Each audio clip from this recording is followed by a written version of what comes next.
ও আমার দেশের মাটি, তোমার পরে ঠেকাই মাথা। ও আমার দেশের মাটি, তোমার পরে ঠেকাই মাথা। তোমাতে বিশ্বময়ীর,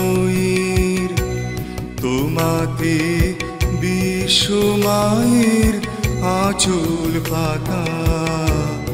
ও আমার দেশের মাটি, তোমার পরে ঠেকাই মাথা। ও আমার দেশের মাটি, তোমার পরে ঠেকাই মাথা। আমার নাম ডাক্তার শেখ মোহাম্মদ শফিউল আজম। আমার বাবা মোহাম্মদ খুরশেদ আলম। আমার গ্রাম উৎকিচর, থানা রাউজান, জেলা চট্টগ্রাম। আমাকে মাদ্রাসা স্কুলে ভর্তি করে সেই সময় থেকে আমি ছাত্রলীগের সাথে গ্রামে এবং আমার স্কুলে, আমি স্কুলে মাদ্রাসা স্কুলে সেই সময়ের সেই মাদ্রাসা ছাত্রলীগের যারা নেতা ছিল, আমাদের জাহাঙ্গীর হোসেন চৌধুরী, ইদ্রিস ভাই, কামাল ভাই, এরা সবাই মিলে সম্মেলন করে। সেই সম্মেলনের মাধ্যমে স্কুলে আমি ছাত্রলীগের সভাপতি হই এবং সাথে সাথে সবাই ভোট দিয়ে আমাকে বিপি হিসাবে নির্বাচিত করে। এবং আমাদের ওই স্কুলে তখন ক্যাডেট ছিল, একজন ক্যাডেটের মেজর টিচারও ছিল, শামসুল হক সাহেব। তার বাড়ি ছিল ফরিদপুর। তো সে আমাদেরকে ক্লাস 6-7 থেকে শুরু করে ক্লাস 10 পর্যন্ত সবাইকে ক্যাডেটের ট্রেনিংয়ের মাধ্যমে ক্যাডেট শিক্ষা দিত। 69-এর এই গণ অভ্যুত্থান, 70-এর নির্বাচন, এই সমস্ত নির্বাচনের সময় আমাদের স্কুল থেকে প্রায় সময় দেখা যাইত যে এই স্কুলে স্ট্রাইক করে, ধর্মঘট করে 69-এর গণ অভ্যুত্থান পালন করত। তারপরে পাকিস্তান কৃষ্টি সভ্যতার একটা বই ছিল, বই ছাপিয়ে দেওয়ার প্রচেষ্টা চলছিল পাকিস্তানিদের, সেটার বিরুদ্ধে আন্দোলন হইতো। এই আন্দোলন সংগ্রামে আমাদের স্কুলটা অত্যন্ত সবসময় সরগরম থাকত। সেই হিসাবে তখন একদিকে আন্দোলনের কর্মসূচি, আরেকদিকে নির্বাচন সম্মুখে, 70-এর নির্বাচন। সেই 70-এর 7ই ডিসেম্বরের নির্বাচনের পূর্বকালে আমি সব মিছিল মিটিংয়ের মধ্যে স্লোগান দিতাম, পদ্মা মেঘনা যমুনা আমার তোমার ঠিকানা, বাংলা ঢাকা না ফিন্ডি, ঢাকা ঢাকা, এই স্লোগানগুলো তো মুখরিত ছিল এলাকা। সে সময়ে আমার একটি কথা এখনো মনে পড়ে, 1970-এর শেষের দিকে তখন নির্বাচন হয়। সেই নির্বাচনের আগে করে আমাদের জাহাঙ্গীর ভাই আমাকে, ফজলুল কাদের চৌধুরী ওইখানে মিটিং করতেছে, তাই সে আমাকে বলতেছে যে তুমি যদি ফজল কাদেরের ছোট ধরতে পারো তাহলে তোমার পুরস্কৃত করা হবে। আমরা মিছিল নিয়ে আসলাম। আমি আস্তে আস্তে আমরা মিছিল নিয়ে মাদ্রাসা স্কুল থেকে আসি রামদাস শাহের ওইখানে। তখন এটি একটা নৌকার উপরে দাঁড়িয়ে তিনি বক্তৃতা করছেন। ওনাকে ওনার পিছনের শোটটা এবং ক্যাশগুলো ধরতে চাইলাম, উনি পিছন দিকে ধরে কাউন্সিলার ফুল দিয়ে কে ধরলো, এই ধরনের একটা বললো। তারপর আমরা মিছিল করে আবার চলে গেলাম। সেই সময় থেকে খালেদ সাহেবের আমাদের যে নির্বাচন হলো, ফজলুল কাদের চৌধুরীর বিরুদ্ধে খালেদ সাহেবের নির্বাচন, সেই নির্বাচনের সমস্ত কর্মকাণ্ড, মাইক দিয়ে হালদা নদীতে মিছিল মিটিং, যতগুলো প্রচারণা, তারপরে পাবলিসিটি, সব আমি নিউজ আমরা করতাম। তো সেই সময়ের এই বোর্ডের সময় আমার চাচা তখন চট্টগ্রাম মেডিকেল কলেজের প্রথম দ্বিতীয় বর্ষের ছাত্র, উনি ওইখানে গিয়ে ওই নির্বাচনের সময় সমস্ত আমাদেরকে সহযোগিতা করে নির্বাচন পর্যন্ত তিনি ওখানে ছিলেন। সেই সুবাদে উনি নির্বাচনে আমরা 1970 সালে 7ই ডিসেম্বর খালেদ সাহেব জয়লাভ করবো। আমরা আবরুকিল সেন্টারে সমস্ত মানুষকে নিতে হইলো, আমাদের রুকিচরে সেন্টার দেওয়ার কথা। ফজলুল কাদের চৌধুরী সেই সেন্টার কেটে দিল, সেন্টার কেটে দিয়ে আবরুকিলে নিয়ে গেল, এক জায়গায় নিয়ে গেল একটা ইউনিয়নের সেন্টার। সেই কারণে আমাদেরকে সাম্পানে করে সমস্ত ভোটারদেরকে এই আবরুকিলে নিতে হইল। তারপর আমরা 2280 ভোটের নির্বাচনে সেই সেন্টার থেকে আমরা জয়লাভ করলাম। চট্টগ্রাম কলেজের মানে জালাল ভাইয়ের সাথে আমার ওই সময়ে খালেদ সাহেবের মিটিংয়ের পরিচিত হয়, একটা প্রজেকশন মিটিংয়ে। তার সুবাদে জালাল ভাইয়ের সাথে এবং আমার ডাক্তার সালাউদ্দিন, তাদের সাথে আমার এই পরিচয়ের কারণে এবং আমার সাথা মেডিকেল কলেজের হোস্টেলে থাকতো, আমার ওই সময় থেকে আসা যাওয়া বাড়ি যায়, ওনার জন্য আমার দাদির কাছ থেকে টাকা পয়সা নিয়ে আসি। সেই সুবাদে চট্টগ্রাম মেডিকেল কলেজে সেই ডিসেম্বরের পর থেকে জানুয়ারি, ফেব্রুয়ারি, মার্চ প্রত্যেকটি মাসে 2-1 দিন পর পর আমি চট্টগ্রাম মেডিকেল কলেজের হোস্টেলে, চিটাং কলেজের হোস্টেলে যাতায়াত, এই যাতায়াতের সুবাদে দালাল ভাইয়ের সাথে এবং আমাদের এই চট্টগ্রাম মেডিকেল কলেজের তখনকার এই ছাত্রলীগের নেতা যিনি ছিলেন আমার সাথে পরিচয় হয়। ওই মাহফুজ ভাই, তারপরে তখন জাফর ভাই, মিজান ভাই, ওরা এক রুমে থাকতো। আরশাদ মনির, আহমদ আবু শফি, মোহাম্মদ আমিন, এরা সবাই এক রুমে থাকতো। সবাই ওই বাতিদের হিসাবে সবাই আদর করতো।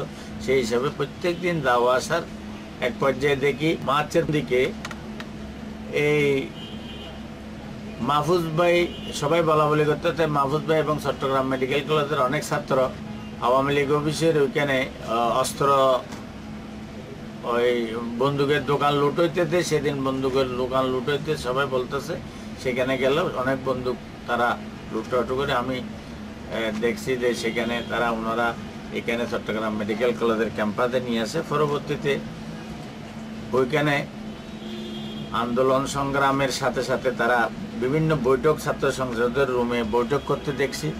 এবং সেখানে মেডিকেল কলেজের পিছনে এই বিভিন্ন এলাকা থেকে মেডিকেল কলেজের ছাত্রদের সহযোগী হিসাবে অনেক এলাকার চকবাজার, এদিকে তারপরে বাইদিতের এলাকার বিভিন্ন এলাকার ছাত্ররা এখানে এসে ওই যে মাহফুজ ভাই যে ট্রেনিং, মেডিকেল কলেজের পিছনে যে ট্রেনিংয়ের ব্যবস্থা করছে, সবাইকে অস্ত্রের ট্রেনিং দেওয়ানোর ব্যবস্থা করতেছে। এদিকে শিক্ষাও দিচ্ছে, আবার ওইদিকে তথ্যভিত্তিক শিক্ষার এই বিভিন্ন ধরনের এই কর্মসূচির জন্য তারা মিটিং মিছিল করতেছে। আবার ওইদিকে পিছনে অস্ত্রের শিক্ষাও চলতেছে। সেখানে আমি ছিলাম। ঐতিহাসিক 3 তারিখ 7ই মার্চের এই ভাষণ। আস্তে আস্তে চট্টগ্রাম মেডিকেল কলেজের ক্যাম্পাস দেখতেছি, ছাত্রদের বিভিন্ন ধরনের মিছিল, মিটিং, তারপরে আন্দোলনের কর্মসূচি, এই দেশের স্বাধীনতা, মানে বঙ্গবন্ধু কখন কি বলতেছে, 3 তারিখ কি হইতেছে, 2 তারিখ কি হইতেছে, 7 তারিখ সর্বোপরি স্বাধীন বাংলা ছাত্র সংগ্রাম পরিষদের পক্ষ থেকে কি ঘোষণা আসতেছে। এক পর্যায়ে আমি সেখানে দেখলাম যে একটি টেপ রেকর্ডারের সেট নিয়ে তারা মাহফুজ ভাই দৌড়াদৌড়ি করতেছেন। উনি কোথায় থেকে আসতেন এটা আমার এখনো মনে পড়তেছে না। ওইটা দিয়ে সবাই শুনতে চাইতেছে ক্যান্টিনের আশেপাশে। 7ই মার্চের পরে এই প্রত্যেকটা দিন জাতির জনক বঙ্গবন্ধু মুজিবের যে ঐতিহাসিক 7ই মার্চের ভাষণ এবং তার ডাক, সশস্ত্র সংগ্রাম, মুক্তি সংগ্রাম, এদিকে মুক্তির সংগ্রামের জন্য সশস্ত্র করার জন্য সমস্ত সেই সময়কার ছাত্রলীগের নেতৃবৃন্দ ঐক্যবদ্ধভাবে তারা চেষ্টা চালাচ্ছে। তো এর মধ্যে আমি ওই 1 দিন পর বা 2 দিন পর আবার বাড়িতে যাই, আবার আসা যাওয়া করি। যখনই আমাকে ওই সালাউদ্দিন সাহেব বলে, আমার চাচা, যে কিছু টাকা নিয়ে আসো। আবার এইভাবে 2-3 বার গেছি। এর ভিতরে টাকা আনে দিই 200, 400, 300 উনি খরচ করতেছেন। এক পর্যায়ে 22 তারিখ, 23 তারিখের দিকে আবার আসলাম। আসার পরে দেখতেছি যে ওই ট্রেনিংটা ব্যাহত আছে, ট্রেনিং চালাইতেছে। এই আমাদের মুক্তিযুদ্ধ গবেষণা কেন্দ্রের যিনি চেয়ারম্যান, এবং উনি তখনকার এই সময়ে আমি একটা জিনিস অবজার্ভ করছি, পরবর্তীতে বুঝতে পেরেছি যে মাহফুজ ভাইয়ের নেতৃত্বে সমস্ত চট্টগ্রাম মেডিকেল কলেজের ছাত্ররা তখন ওইদিকে চিটাং কলেজের দ্বারা, চিটাং কলেজ থেকে আসতেছে এখানে জালাল ভাই, মনিরুজ্জামান মন্টু ভাই, সেই এরা সহ এদিকে তাদের উপরে তখন আমাদের সাথে কিছু কিছু পরিচয় হচ্ছে। মুলই সৈয়দ ভাই, ইউসুফ ভাই, তারা সব একই সমসাময়িক ওনাদের নেতৃত্বে তারা একদিকে চট্টগ্রাম কলেজে, এইদিকে মেডিকেল কলেজে মনে হচ্ছিল যে একটা মুক্তিযুদ্ধের একটা শেল্টার। সেখানে বিভিন্ন জন আমার চোখে পড়ছে এখন তখন যে বিভিন্ন জায়গা থেকে এই ঠেলা গাড়িতে করে খাদ্য শস্য এগুলি নিয়ে আসি ক্যান্টিনের পিছনে এখানে জমা করতেছে মানুষদেরকে, রিফিউজিদেরকে খাওয়ার জন্য, ছাত্রদেরকে। ছাত্ররা এখানে সেই সময়ে কলেজটা বন্ধ করে দিয়েছিল আমার মনে হয়, কিন্তু ছাত্ররা সবাই ছিল। ঐক্যবদ্ধভাবে কেউ ক্যান্টিনে পড়ে রয়েছে, কেউ হোস্টেলে আছে। এইভাবে এখানে রান্না হইতেছে, হাসপাতালে রান্নাগুলা বিভিন্ন জনে খাইতেছে। তৃতীয় চতুর্থ শ্রেণীর কর্মচারী যারা ট্রেনিং দিতেছে পিছনে তারা, এগুলি সব কিছুর পুরো নিয়ন্ত্রণে। তখন আমার চোখে পড়ছে মাহফুজ ভাই, বেলায়েত ভাই বলে একজন ছিলেন, আর হইল ইউসুফ ভাই, এদের ওনাদের নেতৃত্বে পরবর্তীতে জাফর ভাই, সালাউদ্দিন, এই আমাদের মইনুল ইসলাম মাহমুদ, তারপরে আরও অনেকের এদের শামসু ভাই, তারপরে এরা ছিল, শাখাওয়াত ভাই আমাদের আরেকজন ছিল, ওনাকেও আমি তখন দেখছি এগুলিতে ইয়া করতে। 25 রাত্রে আমি মাদার বাড়ি, আমার বোনের জামাই চিটাগাং যেটা রেস্ট হাউস ছিল, সেই রেস্ট হাউসের সামনে তার একটা সিগারেটের দোকান ছিল। আমি সেদিন আমার ওই মেডিকেলের হোস্টেল থেকে ওইখানে চলে যাই, সেখানে রাত্রে ছিলাম। সন্ধ্যা থেকেই দেখি যে বিভিন্ন ধরনের আনাগোনা, ওইখানে সবাই বলা বলি করতেছে। এখানে এই জোর আহমদ চৌধুরী এখানে আসছে, এখানে SM ইউসুফ আসতেছেন, এখানে মনিরুজ্জামান মন্টু ভাই আসতেছেন, জালাল ভাই আসতেছেন, আশা দাওয়া। তাই সেই সাহেবুদ্দিন খালেদ, তিনি ওই যে তখন সিটিকলদের এগুলি নেতা ছিল, এরা খুব আনাগোনা করতেছে। এই সময়ে রাত্রে একটা লিফলেট ফেললাম, লিফলেটের মধ্যে দেখলাম যে মজুমদারকে এরা পাকিস্তানিরা মেরে ফেলছে, আমাদের উপর অতর্কিত আক্রমণ করেছে, বাঙালি সেনাবাহিনীর উপর আক্রমণ করা হয়েছে, সবাইকে মানে তোমরা কি চাইলাম, মিছিল শুরু হয়ে গেছে। তো মিছিল করতে করতে আমি আমার বোনের জামাই বলে যে আজকে দোকান আর বেশি করবো না। তখন ওই ইয়াতে দারগাঁট রোডের বর্মা অফিসের সামনে ওনার বাসা, মালিক সদরের বাড়িতে, ওইখানে থাকলাম। ঘন্টা দুয়েক পরে দেখি যে একেবারে বেশি মিছিল। তো মিছিল করতে করতে আমি ইয়াতে শুনলাম যে পশ্চিম মাদারবাড়ির একটা অস্ত্রগার হইতেছে, পূর্ব মাদারবাড়ির একটা অস্ত্রগার লন্ডন হইতেছে। আমার বোনের জামাই খুব বয়সী তখন, তার তখন 30-এর উপরে বয়স হয়েছে।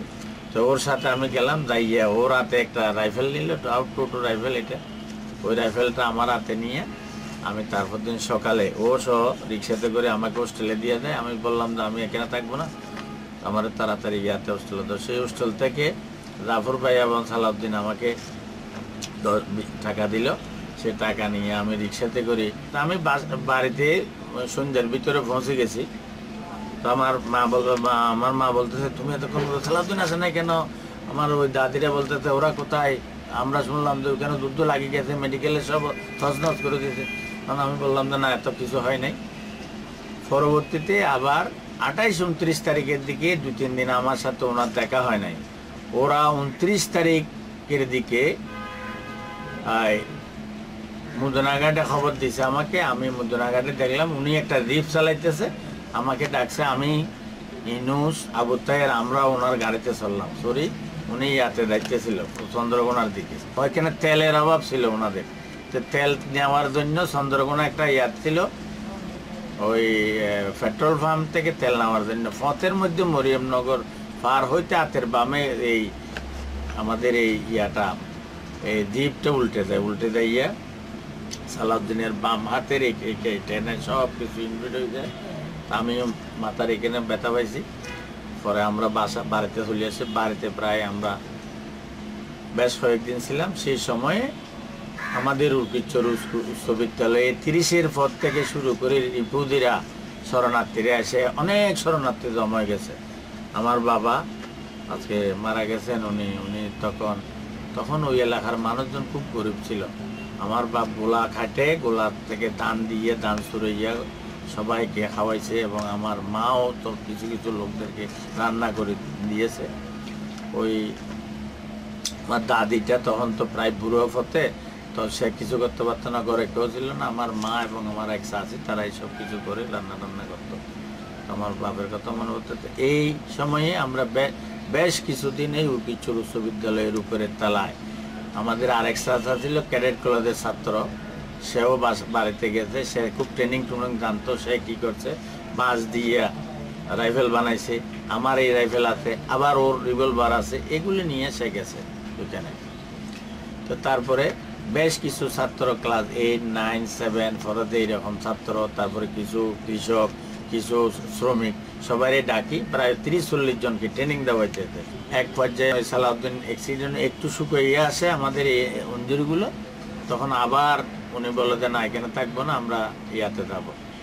তো এরপরে আমি সালাউদ্দিনের জন্য, ইউনুসের জন্য, তাহেরের জন্য আমরা নিই এই আইডেন্টি কার্ড নিই। তখন মাধ্যমিয়া আমাদেরকে আইডেন্টি কার্ড দিতে চায় না। আমার বাপকে বারবার বিভিন্নভাবে কথা বলতে, পরে আবার কেমনে কেমনে আমার বাপ যাইয়া ওনার কাছ থেকে এটা নেওয়ার চেষ্টা করে। এরপরে আমি ইউনুস ও শহরে ওই ইয়ার মাধ্যমে, জালাল সাহেবের মাধ্যমে কেমনে কোথায় আসছে আর আমাকে একটু বলে নাই। আমাকে আবার খবর দিতে যে আমরা ইয়াতে আছি, এই কমার্স বিল্ডিংয়ে আছি। তখন আমি সালাউদ্দিন, ইউনুস, আবু তাহের, আমরা সবাই মিলে আমরা নদীর ইপারে গিয়ে নোয়াট হইয়া, লাম্বুরাট হইয়া সলমানের কাছে যাইছে। শুনলাম যে সলমান মুক্তিযুদ্ধের লোক নিতেছে। সলমান আমার নানির, আরেকজন আছে আবু আহমদ সিদ্দিকী, আমার নানির একটা ছিল, বাক্স ছিল, বাক্স খুলে আমি তখন টাকা একটু একটু কমে আসছে, আমাদের হাতে টাকা নাই।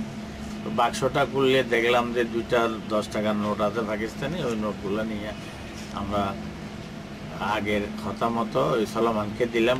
ইয়ার শিকারপুরের সলমান, নদীমের সদর বাড়ির লোক, সে ছাত্র ইউনিয়ন করত।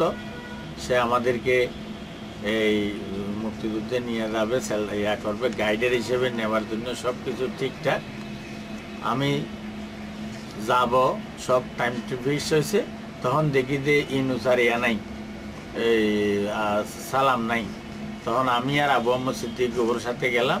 ও আমাদেরকে এদিকে ইয়া দিয়ে না নিয়ে, এই নদীরাট দিয়ে না দিয়ে ওদিকে ইয়া দিয়ে মিরেশ্বর ইয়া, আবু তরফ বাজার ইয়া, রামগড় দিয়ে নেওয়ার জন্য আমাদেরকে নিয়ে যায়।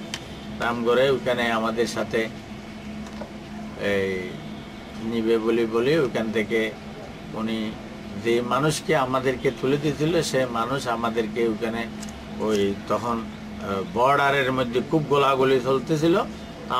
আমরা আবার এখান থেকে ফেরত চলে আসি।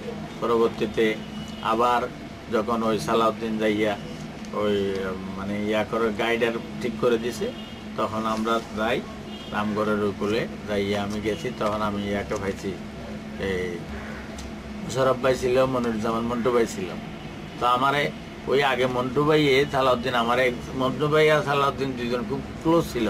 ও আমার এই হোস্টেলে পরিচয় করাই দিতে, সেই হিসেবে মন্টু ভাই আমার যুদ্ধের সময় চিনত। তারপরে আমরা ওইখান থেকে ট্রেনিং দিয়ে, মিস্টার জামান ছিল, ট্রেনিং দিয়ে আবার আমরা এখানে চলে আসি এই চট্টগ্রামের এই আবুরকিলে বিভিন্ন, তখন দেখলাম যে বিভিন্ন ধরনের গ্রুপ এখানে গ্রুপে বিভক্ত আছে।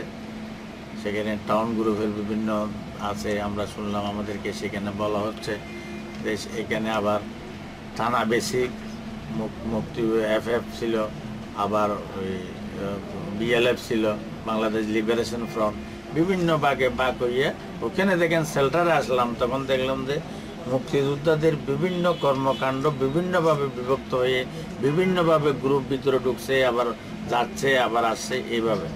এইভাবে করতে করতে আমি এক পর্যায়ে ডাহালির একটা, বারিগোনা থেকে ডাহাহালি এই একটা ব্রিজ ছিল। আর্মিরা মুদনাঘাট থেকে দেখানো মুহূর্তে এসে তখন অবস্থা খুবই খারাপ, শোচনীয়। এখানে রাস্তার মাথা, তারপরে অঙ্গিজাট বলে, সেখানে খালি এখানে বাড়ি চলে গেছে। সব খবর পাইতেছি অঙ্গিজাটের ওখানে আমাদের এক আত্মীয় পরিবার তছনছ হয়ে গেছে, সবাই এক পরিবারের 10-12 জন মারা গেছে। তখন আস্তে আস্তে মুদনাঘাট থেকে তারা ইয়া করে এদিকে আসবে। সেই ইয়াতে আমরা করলাম কি, আমি আরো কয়েকজনকে নিয়ে ডাহালির দেই ফুল মানে গাছের ব্রিজ ছিল, গাছ দেওয়া মোটা গাছ এবং উপরে বেড়ার, এই বেড়াটা সন্ধ্যার দিকে আমরা গিয়ে সবাইকে নিয়ে, স্থানীয় কিছু লোকজন ছিল, বাড়িগোনা এবং ডাহাখালি, উরকিচর, এইগুলি এটা ফেলে দেওয়ার ফলে আর আবুরকিল শেল্টারে ওই আর্মিরা আর কোনোদিন ওদিকে বাড়াইতে পারে নাই। কিন্তু নইলে বাড়িগোনা, পলিবারগোনা, উরকিচরে অনেকবার এই আর্মিরা আমাদের উপর বারবার, আমাদের মেয়েদের উপর, আমাদের এই অনেক এক পর্যায়ে এই আর্মিরা উর্কিচর থেকে ধান খাটতেছে কিছু লোক একটু মোটা সোটা থেকে তাদেরকে অনেক মেরে টেরে তাদেরকে নিয়ে গেছিল। পরে আবার মাধ্যমিকে বলে টলে তাদেরকে সরাইতে হয়েছে। একটা জিনিস এখানে উল্লেখযোগ্য যে সেটা হইল মুদনাঘাটের যে পাওয়ার স্টেশনটা ছিল, পাওয়ার স্টেশনটাতে যারা দায়িত্বে ছিল তারা কিন্তু বেলুচিস্তানি ছিল, যার ফলে এত বেশি লোক মারার কথা থাকলেও তারা কিন্তু তত বেশি, বেলুচিরা কিন্তু একটু শান্তি স্বভাবের ছিল। আমার মনে হয় সেই সময়ে আর না হয় আরও অনেক ঘটনা সেখানে ঘটত। পরবর্তীতে একদিন এই সবাই মিলে একটা সিদ্ধান্ত হলো আবরকিল থেকে একটা নৌকাতে করে এই মন্নানের ইয়াতে, এরা এটা খুব হাই লেভেলের নেতাদের একটা ডিসিশন ছিল সেটা। সেখানে সুলতান মাহমুদ, তারপরে সেখানে খুব সম্ভবত মেজর রফিকের নির্দেশনা ছিল সেটা, কিন্তু উনি যায় না এখানে, ওটা নির্দেশনা ছিল। সবাই আমরা আবরকিল খলিফার কোনো হইয়ে নৌকাতে চলে, আমি নিজেই নৌকা বাইছে কতক্ষণ আরেকজন বাইছে করে আমরা মুদনাঘাটের হাতে আসছি। কিন্তু আমরা যখনই একটা ইয়া মারছে ওইখান থেকে ভারতের মতো মারতেছে, কিন্তু 3-4 গ্রুপ ছিল অন্যান্য আমাদের নৌকাকে ট্যাকেল করতে দেয় আর্মিরা, ওই দিক থেকে তারা ছিন্ন ভিন্ন হইয়া পাওয়ার হাউস থেকে তারা বিতাড়িত হইতে বাধ্য হয়েছিল মুদনাঘাটের পাওয়ার হাউস থেকে। সেখানে ইদ্রিস ভাইয়ের গ্রুপ ছিল, কামাল ভাইয়ের ছিল, এখানে ক্যাপ্টেন করিমের লোকজন ছিল, এখানে আমাদের ইঞ্জিনিয়ারিং কলেজের শফির গ্রুপ ছিল, কেদারারা ছিল, সবগুলো একসাথে কিন্তু অংশগ্রহণে ছিলাম আমরা। এই জিনিসটা আমি এখনো বারবার মনে করে, ডাকালির জিনিসটা মনে করে। যুদ্ধের প্রায় শেষের দিকে ওই চাচা আবার ভারত থেকে ইয়ার পরে এখানে শিলচরিতে 5 নম্বর সাব সেক্টরে তিনি শিলচরিতে যুদ্ধে অংশগ্রহণ করছেন বলতেছেন। তা উনি আমাদেরকে বলছেন যে তোমরা অংশগ্রহণ করো। আমি একটা টাউন 213 গ্রুপের কমান্ডার হইয়ে ভিতরে ঢুকতেছি, তোমরা আসো। আমি তাদের সাথে সেই সময় 213 স্পেশাল টাউন গ্রুপে ঢুকতে, ভিতরে দেশ স্বাধীন হয়ে যায়। 1000 বছরের শ্রেষ্ঠ বাঙালি জাতির জনক বঙ্গবন্ধু মুজিবের ডাকে সাড়া দিয়ে সেদিন আমরা ঐক্যবদ্ধভাবে মুক্তিযোদ্ধারা অংশগ্রহণ করেছিলাম। এখানে হাজার হাজার মুক্তিযোদ্ধা এই পাকিস্তানি বাহিনীদের হাতে মারা গেছে। দেশ আজকে স্বাধীন। স্বাধীনতার পরে একটি ভৌগোলিক স্বাধীনতা আমরা পেয়েছি, কিন্তু এটার অর্থনৈতিক স্বাধীনতার জন্য আমরা বঙ্গবন্ধুর সোনার বাংলাকে অর্থনৈতিক মুক্তি করার জন্য একটি যেই তিনি চিন্তা চেতনা তার ছিল, সেই চেতনাকে ধারণ করে আমরা মুক্তিযুদ্ধ পরবর্তী পর্যায়ে আমরা বিভিন্ন কর্মকাণ্ডে অংশ নিই। আমাদের যে সংবিধান, বাঙালি জাতির যে শ্রেষ্ঠ অর্জন যে স্বাধীনতা, সেই স্বাধীনতার যে সংবিধান, সেই গণতন্ত্র, সমাজতন্ত্র, ধর্মনিরপেক্ষতা এবং জাতীয়তাবাদ, এই 4টি মূলনীতির উপর সেই সংবিধানকে সামনে রেখে দেশ ও জাতির উন্নয়নের বিভিন্নমুখী পরিকল্পনা সেটা সার্থকভাবে রূপায়ণ হয় নাই এই দেশে একটি সাম্রাজ্যবাদী গোষ্ঠীর কারণে। তার আগেই ওই সাম্রাজ্যবাদী গোষ্ঠী 15ই আগস্টের কালো রাত্রিতে বঙ্গবন্ধু এবং তার পরিবারের সবাইকে হত্যা করে এটাকে জাতিকে একটি ওই সাম্রাজ্যবাদীরা ওই বাঙালি জাতিকে যে বিশ্বের দরবারে থেকে শ্রেষ্ঠত্বের নিয়ে যাবে সেটাকে যাতে না হয় সেই ব্যবস্থা তারা করতে সক্ষম হয়েছে। এর পরবর্তীতে বেশ কিছুদিন ওই আমাদের যারা সেদিন এই মুক্তিযুদ্ধের বিরোধাচরণ করেছিল এবং যারা মুক্তিযুদ্ধের সত্যিকারের মুক্তিযুদ্ধের পরাজিত শক্তি ছিল, তারা আবার ঐক্যবদ্ধভাবে মাথাচাড়া দিয়ে মুক্তিযুদ্ধের কিছু লোকদেরকে সহায়ক শক্তি হিসেবে গ্রহণ করে ওই জিয়াউর রহমান সহ যারা সেদিন বঙ্গবন্ধুকে হত্যা করার জন্য প্রচেষ্টা করে বঙ্গবন্ধুকে হত্যা করেছিল এবং ওই সেই আর্মিরা সহ মিলে তারা ওই যুদ্ধাপরাধী, মানবতা বিরোধী, ইসলামের নামে, ধর্মের নামে তারা এই 20-22 বছর ধরে আমাদের বাঙালি জাতির মুক্তিযুদ্ধের ঐতিহাসিক ইতিহাসটুকুকে অপব্যাখ্যা করে, ভুল ব্যাখ্যা করে মুক্তিযুদ্ধের সঠিক ইতিহাসকে তারা জনগণের সামনে না দিয়ে তারা অন্যভাবে তারা মুক্তিযুদ্ধের ইতিহাসকে করার জন্য অপচেষ্টা চালিয়েছে। সেই অপচেষ্টা ফলে এই মুক্তিযুদ্ধের যে করার যে সংগঠন আওয়ামী লীগ, সেই আওয়ামী লীগ আর প্রায় সরকার থেকে প্রায় 20-22 বছর তারা বাইরে থাকে।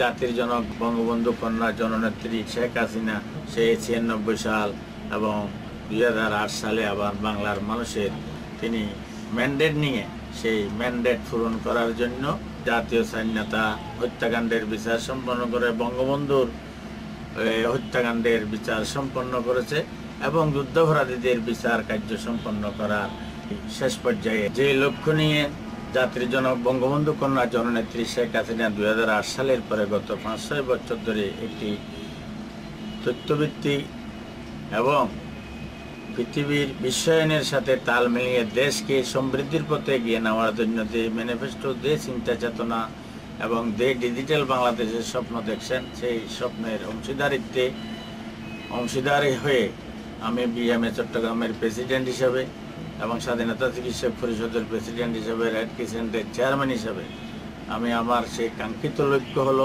যে জননেত্রী শেখ হাসিনা যে বাঙালি জাতির জন্য যে স্বপ্ন দেখছেন, তৃণমূল পর্যায়ে চিকিৎসা সেবাকে জনগণের গোড় ধরে নেওয়া যাওয়া এবং চিকিৎসকদের চিকিৎসা সেবায় সব জায়গা থেকে যে স্পেশালাইজ চিকিৎসা সেবা সাধারণ মানুষ যাতে পায় সেই ব্যবস্থা করা এবং আত্মমানবতার সেবা করা এবং প্রতিটি ক্ষেত্রে যে আজকে বাঙালি জাতির যে অর্জন, সেই অর্জনটুকু জননেত্রী শেখ হাসিনা করে চলেছেন। বিএমএতে থেকে একে চট্টগ্রামে বিভিন্ন অঙ্গনে এদের কার্ডিয়াক সার্জারি চট্টগ্রাম মেডিকেল কলেজে, নেফ্রোলজির বিভাগ কিডনি অপারেশনের কাজ যে ব্যবস্থা, আইসিইউর যে ব্যবস্থা সেটা করার জন্য মন্ত্রণালয় থেকে জননেত্রী শেখ হাসিনার কাজে সহায়ক ভূমিকা, মানুষের জন্য সহায়ক ভূমিকা পালন করেছি এবং চট্টগ্রামে এদের রেড ক্রিসেন্ট সোসাইটি আমি দায়িত্ব নেওয়ার পথে সেখানে একটি নার্সিং ইনস্টিটিউট, একটি মিডওয়াইফারি ইনস্টিটিউট, একটি জেনারেল হাসপাতাল, মেডিকেল কলেজ করার জন্য আমরা পরিকল্পনা করেছি।